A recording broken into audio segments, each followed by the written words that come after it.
आज जो चीज हम स्टडी करेंगे वो है आपके पास calculating density of object using Archimedes principal.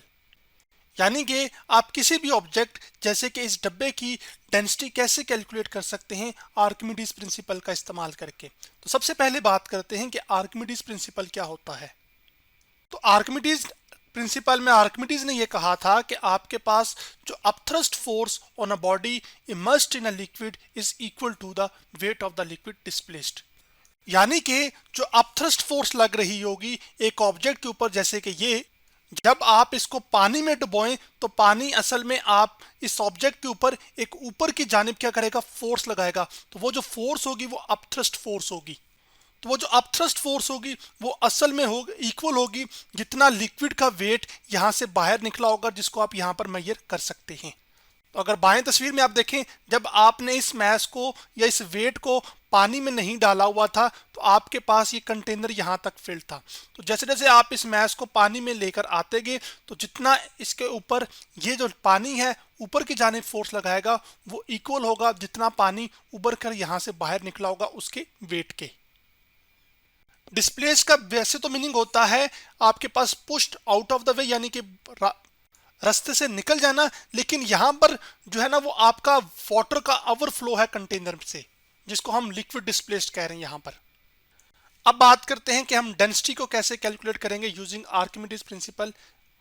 और डेंसिटी भी हमने पर्टिकुलरली किसकी फाइंड करनी है, इस मैस की। तो सबसे पहले अब बात कर लेते हैं कि डेंसिटी क्या होती है। तो डेंसिटी बेसिकली ये असल में amount of mass occupied in a volume.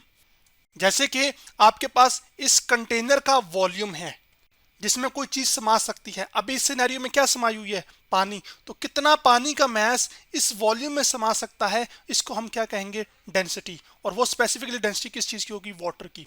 और मुख्तलिफ सब्सटेंसेस के लिए डेंसिटी डिफरेंट होती है, क्योंकि जरूरी नहीं जितना इस कंटेनर के अंदर पानी आ सके उतना ही आपके पास पत्थर आ सके। पत्थर के मैसेज ज्यादा होंगे, मतलब पत्थर का जो मैस इस वॉल्यूम के अंदर डिस्ट्रीब्यूट होगा वो ज्यादा होगा, जबकि पानी का कम होगा, जिसकी वजह से पानी की डेंसिटी कम होगी और पत्थर की ज्यादा होगी। तो आप मान लीजिए कि आपके पास ये जो मैस है जिसको आपने डबोना है पानी के अंदर, उसका जो मैस है उसको मैं M1 से लेबल कर रहा हूं। और इस मैस की जो डेंसिटी है, यानी कि जितना मैस इस जगह में आया हुआ है, वॉल्यूम इसने ऑक्युपाई किया हुआ है, तो इसकी डेंसिटी होगी। तो वो जो डेंसिटी है उसको मैं लेबल कर रहा हूं रो से, सॉरी डी से कर लेते हैं, जनरल रखते हैं इसको, क्योंकि इसी को हमने फाइंड करना है तो डी रख लेते हैं। तो आपके पास इस मैस की जो डेंसिटी होगी वो बेसिकली आज डब्बे की डेंसिटी वो क्या होगी, मैस पर यूनिट वॉल्यूम। तो यहां पर मैस क्या है, M1, जबकि इसने जो जगह घेरी हुई है उसका कुछ ना कुछ वॉल्यूम है, और वो वॉल्यूम मैं ले रहा हूं अभी V। सॉरी, वो डेंसिटी की जगह मैंने डी लिखना था, यहाँ पे मैंने रो लिख दिया, उसको मैं रेज कर लेता हूँ आपके लिए, ठीक है। और इसको मैं दोबारा करेक्ट कर देता हूँ, तो यहाँ पे डी आ जाएगा। अब जब आप इस डब्बे को इस पानी में डुबोएंगे तो जितना ज्यादा आप इस पानी में इसको डुबोते जाएंगे, असल में आपके पास उतना ज्यादा जो लिक्विड है ना वो यहां से बाहर निकलता जाएगा कंटेनर से। क्यों, क्योंकि अपथ्रस्ट फोर्स इसके ऊपर क्या होती जाएगी, वो बढ़ती जाएगी। और अपथ्रस्ट फोर्स वो फोर्स है जो ये पानी जो इस कंटेनर में मौजूद है वो इस मैस के ऊपर की जानिब लगा रहा होगा, जिसको आप ये लाल तीर से भी देख सकते हैं। तो अब जो लिक्विड की डेंसिटी है ना, यानी जितना इस वॉल्यूम में मैस समाया हुआ है, तो मैस पर यूनिट वॉल्यूम क्या होती है, डेंसिटी। तो लिक्विड की जो डेंसिटी है उसको मैं रो से लेबल कर, तो वो भी आ जाएगी आपके पास rho is equal to M2V।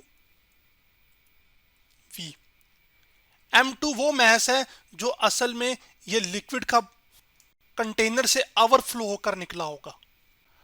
अब इस लिक्विड का वॉल्यूम और इस कंटेनर का वॉल्यूम V ही रख रहा हूं, क्योंकि जितनी आपके पास ये मिसाल के बगैर ये इधर डूबा हुआ है ना यहाँ पर, तो इस जगह पर पानी मौजूद नहीं है।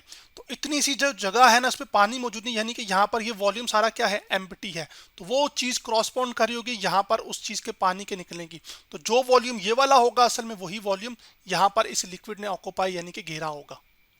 तो अब हम क्या करेंगे कि जो डेंसिटी ऑफ द ऑब्जेक्ट है इसको डेंसिटी ऑफ द लिक्विड से क्या कर लेंगे, डिवाइड कर लेंगे। तो आपके पास डी डिवाइड बाय रो आ जाएगा। डी की जगह मैं पुट कर दूंगा M1 डिवाइडेड बाय V, जबकि रो की जगह पुट कर दूंगा m2 डिवाइडेड बाय v।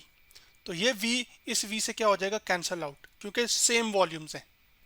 तो जो डेंसिटीज की रेशो है d डिवाइड बाय रो, वो असल में इक्वल आ जाएगी मैसेस की रेशो के। m1 वो मैस है जो कि आप डबो रहे हैं पानी में, और m2 वो मैस है जो कि कंटेनर से निकल रहा है लिक्विड। तो अब अगर मैं यहाँ पर एक g मल्टीप्लाई भी करवा दूं और डिवाइड करवा दूं, तो उससे ये होगा कि जो डेंसिटीज की रेशो है वो वेट्स की रेशोज में एक्सप्रेस हो जाएगी। तो यहाँ पर आप एक g मल्टीप्लाई करवाएं और साथ आप डिवाइड करवाएं, क्योंकि जो चीज़ मल्टीप्लाई करवाते हैं वही डिवाइड करवानी होती है।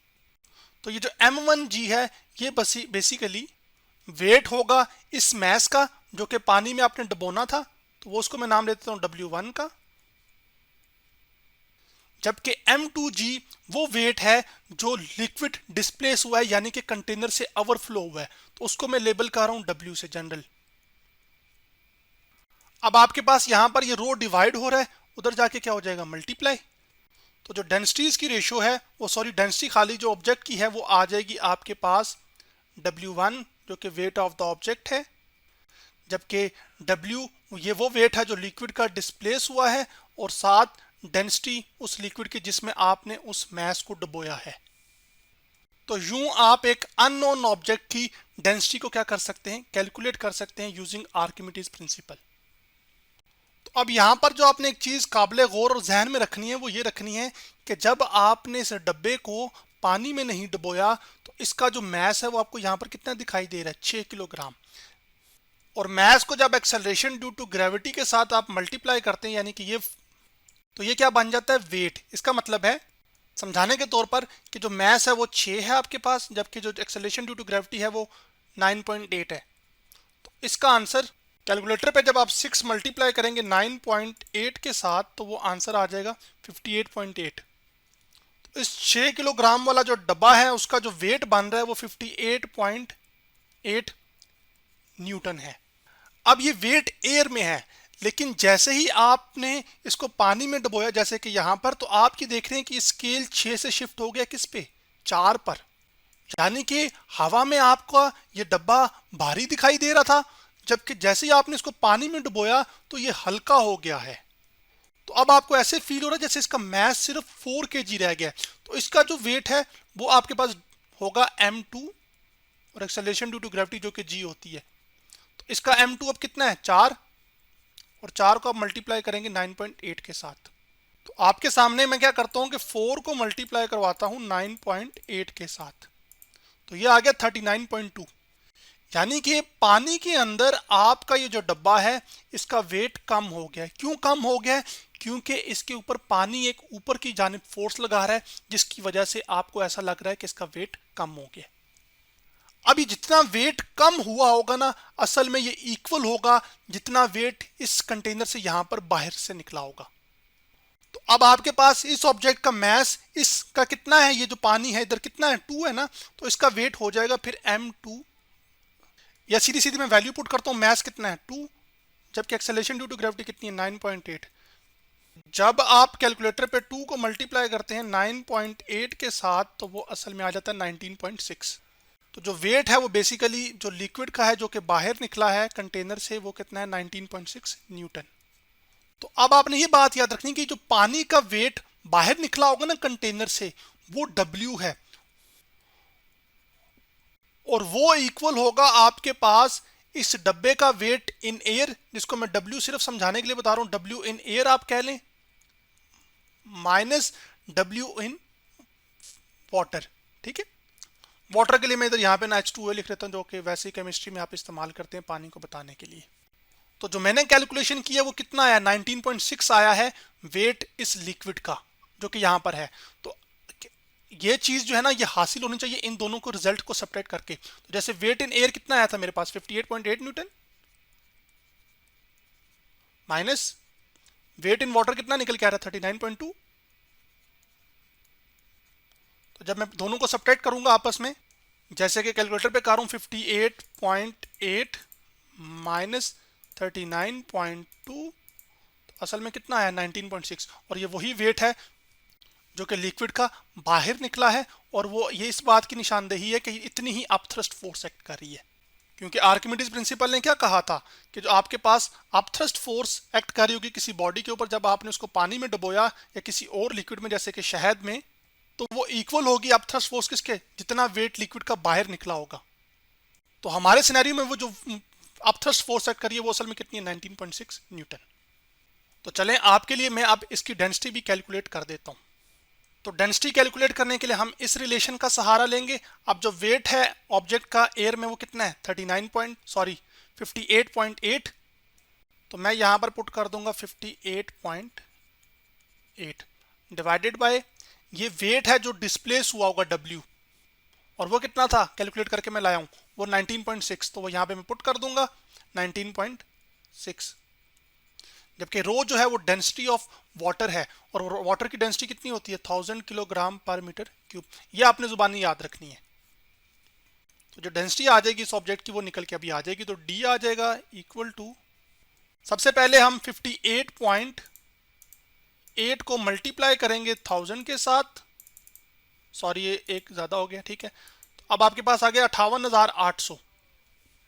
तो मैं यहां पर पुट कर दूंगा 58,800 तकसीमे 19.6।